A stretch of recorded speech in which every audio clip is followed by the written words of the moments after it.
Pick up or Google search any major international newspaper for stories about India in the last month or two, from the New York Times to the Frankfurter Allgemeine Zeitung.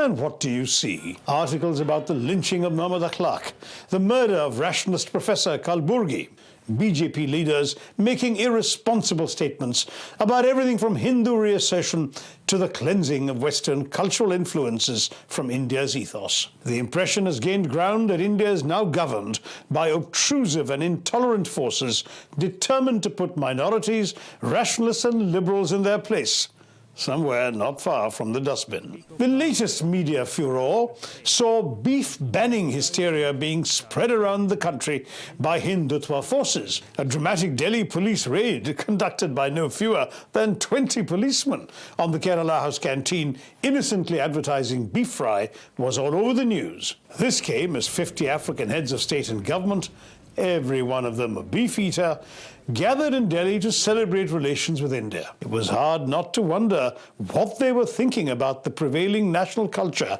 of their host country. A Bangladeshi friend visiting me at the same time described how people in his home country saw this. He said Islamist fundamentalists there are emboldened by these developments in India.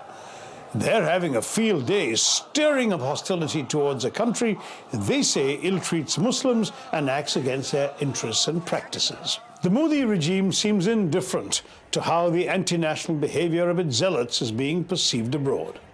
Everyone else, though, is increasingly alarmed. President Pranab Mukherjee has spoken out twice on the waning of tolerance. Editorials and opinion makers throughout the nation are extremely concerned. And Indian diplomats are tearing out their hair about how much more difficult their jobs have become. For a government that is unduly proud of its international standing, the capital's BJP administration seems curiously oblivious to the great damage being done to India by global perceptions of mounting intolerance. We cannot simultaneously sell ourselves to the world as a land of pluralism, tolerance and Gandhianism, while promoting intolerance, communal hatred and minority insecurity within the country.